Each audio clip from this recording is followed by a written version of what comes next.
Okay, so here's your first set of notes for Unit 1. And in this section, we're talking about discretionary and essential expenses. So pretty much the difference between the two. Discretionary means the extra money that you have left over. After you've paid all your bills, all of your obligations, what money you have left to spend on the fun stuff. Essential expenses are, the basics. Food, shelter, clothing, electricity would be good, things like that. Okay, so in this section, a lot of the mathematical parts that we're doing is actually statistics, but pretty basic statistics, so we're okay. So, for this, let's see what we need. So, your key terms are here, and we'll go over those in class. Let's go to example 1. Okay, this is what we're pretty much worried about in this unit. So, Elena knows that her morning cup of coffee is most definitely a discretionary expense, meaning you don't have to go get a cup of coffee in the morning. You could live without it. She pays $2.75 for a 9-ounce cup and was wondering if that is a typical price. On Monday, she asked 6 of her coworkers what they paid for a 9-ounce cup of coffee. Their costs per cup were as follows: $2.85, $2.15, $1.95, $3, $2.05, and $2.40. How can she compare her expenses with those of her coworkers?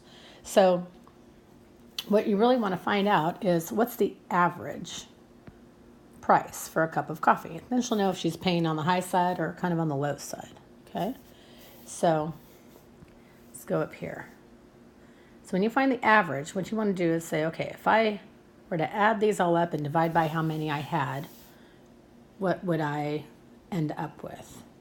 So when we figure this out, let's start with how many we have. So we have 1, 2, 3, 4, 5, 6 coworkers, right? We said that in the problem. So we're eventually going to divide that total by 6. And if I add up all of those cups of coffee for all my coworkers, it costs a total of $14.40. So if I divide that to find the average cup of coffee costs $2.40. Well, she's paying $2.75, so she can say, on average, I'm paying a little bit more than everybody else for my cup of coffee. So then maybe she can think about, that's really a big issue for me, that whole 35 cents. Maybe I can look at the $1.95 place or the $2.15 place, right? Or the $2.05, because they're paying a little bit less than I am. Okay? So other words that you're going to hear for average, you probably already know this, is the mean. Okay? So the mean is also the average. In statistics, we use the 3 parts of terminology that you need to know. One is going to be mean, median, and mode.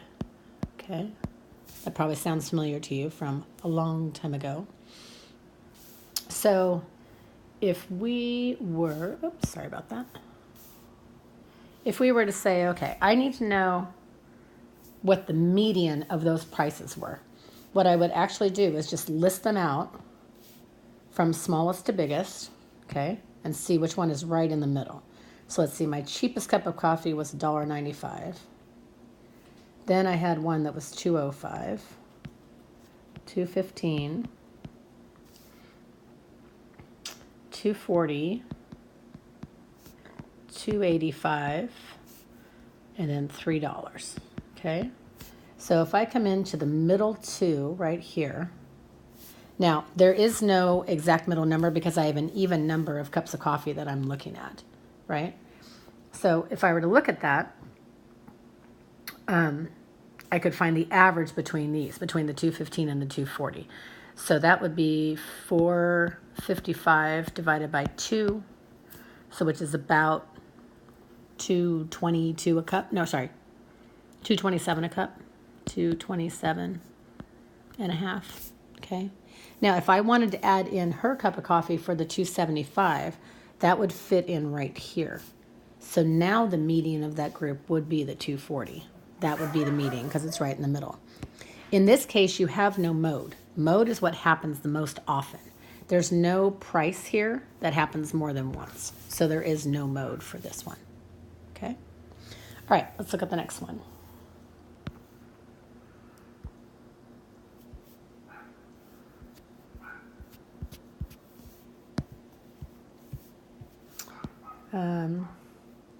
Addie's monthly water bill for last year are as follows. Those are all the monthly water bills. So then they're asking you, express the formula for the mean using sigma notation and calculate the mean water bill for the year. This actually happens with things like PG&Es. They used to have something called the balance payment plan. So they would average your electricity bill for the entire year, and then you would pay the same exact amount every month, which at least you knew exactly what your bill was going to be, and they based it on the year before.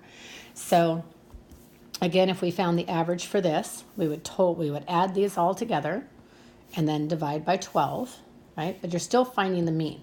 Now the algebra expression for the mean, some of you may remember if you've already, right? The mean is this, okay? Just an X with a line over it. So again, and then sigma notation, this fancy Greek, is just this right here. And it just means the sum of all of these. Okay, and you're starting with the first one and you end with the 12th one. So you're going to add all of those up. So if I total up all of those bills, my total for the year is $348. And then I'm dividing that by 12 months. So my average water bill every year is going to be $29. Okay. Again, if we wanted to find our mean, median, and mode for this, we would need to list all of these out end to end in order. Okay, let's do blue. So we have a 25, that's our lowest one. We have 3 26s. Sorry. So those are gone, those are gone. Let's cross them off as we go. We have a couple 27s. Got a 28. Then we've got a 30, 31, 32, 33, and 37. Right, so those are all taken care of. That's all 12. So if I go right to my one, so I'm going to go into my 6. 1, 2, 3, 4, 5, 6. So right there is going to be my median. Right there. And I need to find the average of those two. So my median in this case, right in between 27 and 28, would be 27 and a half. The mean or the average is much more useful in any of these types of problems. Okay? And that's it for your notes for this time.